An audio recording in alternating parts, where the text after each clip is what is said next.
Hello beautiful people, welcome back to my channel Easy Sewing with Tyke. On the channel today we'll be cutting and sewing this camisole that was worn inside of this gorgeous organdy BUBU dress. If you missed the tutorial on this organdy BUBU dress, then the link would be showing on your screen right now and also at the end of this video, so do well to check it out.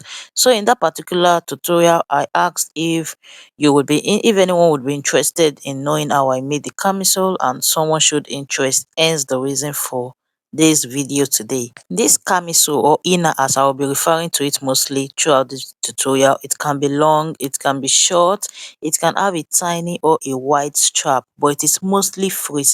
It is usually worn with maxis or wrappers and blouse, but it can be fitted too if you prefer that. Just ensure to add a zipper for easy wearing.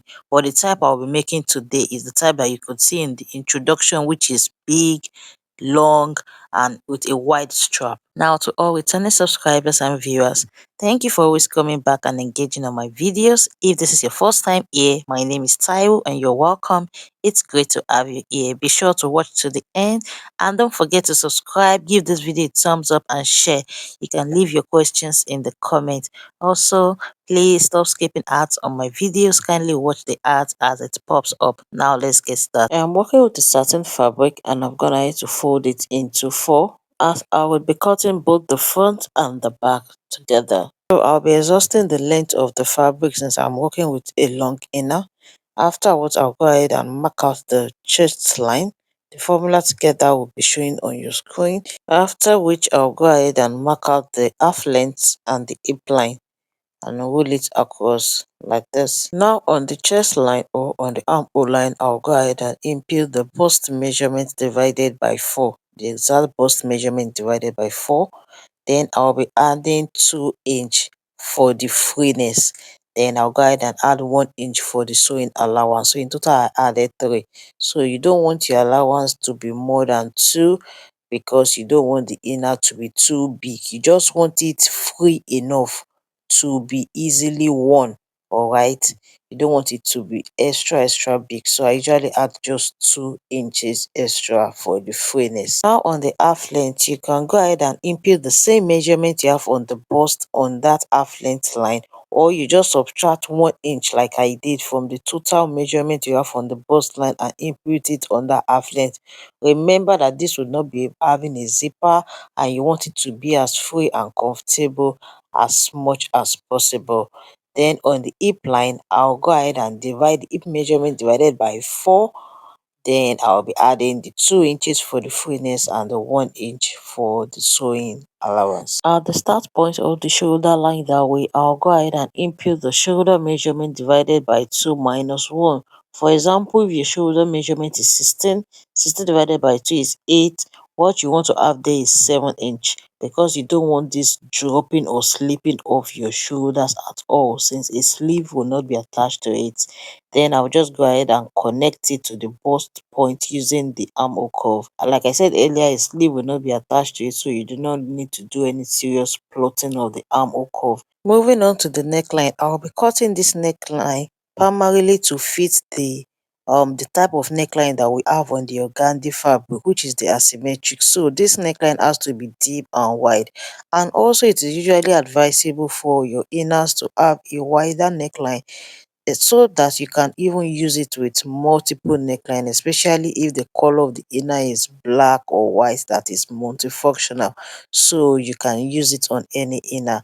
And then especially if your client does not like the inner popping out of the neckline of their maxi dresses or wrapper and blouse, like something like you can see on your screen, so you want to make sure that the inner neckline is wider than the actual maxi dress neckline. Remember that we made use of 2.5 for the width of the organdy. By the time I was done sewing, it was 3 inches, so I'll make use of 4 inches width here. That way I'm sure that the neckline cannot pop out at all under the maxi dress. Then I'll be coming down by 1 inch on the shoulder for the shoulder slope, and also I'll be adding the half inch joining allowance that way.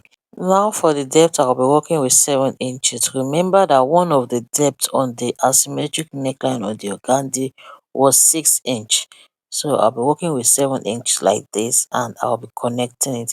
Again, I'm cutting it this wide because I know I'll be turning it using just 1/4 inch, as I'll be turning it a bias. So I brought the organdy neckline and I just placed it like this. I'm more concerned about the part that has the inner neck depth.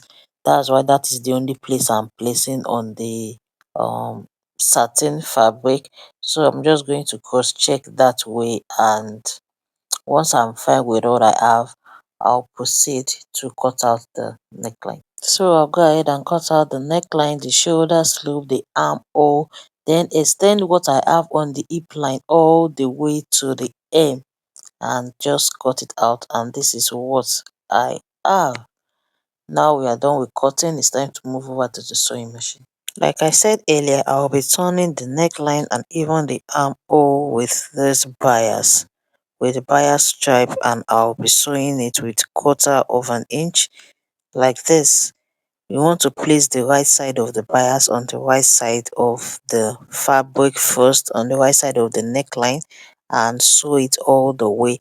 Afterwards, you want to turn it over and stitch it down neatly to the wrong side of the fabric like this. After which I proceeded to join the front and the back together at the shoulder using the French seam finish. That is, I joined it first at the right side before turning it and joining it at the wrong side.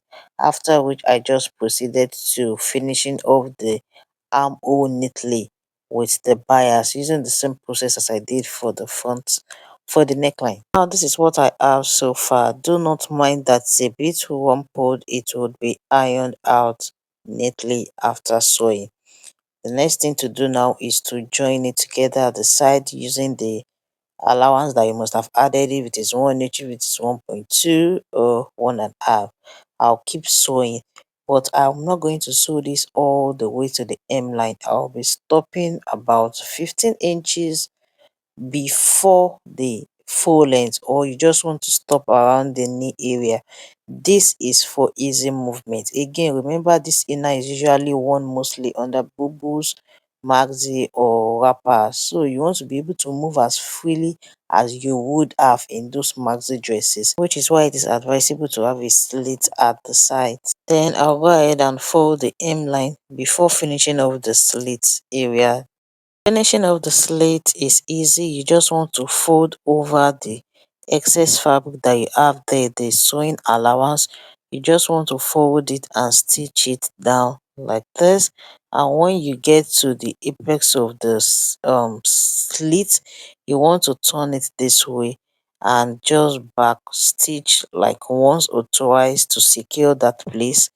Then you want to continue your sewing all the way to the hem of the dress, and that is it. Voila, the inner is ready. You just have to give it a good press. Thank you so much for watching. Please don't leave without subscribing if you haven't done that yet. Also, kindly like, comment, share, and watch the ads. All right, you can connect with me on other social media platforms. It's Easy Sewing with Tyke on Instagram and TikTok. Till I see you in my next tutorial. Bye.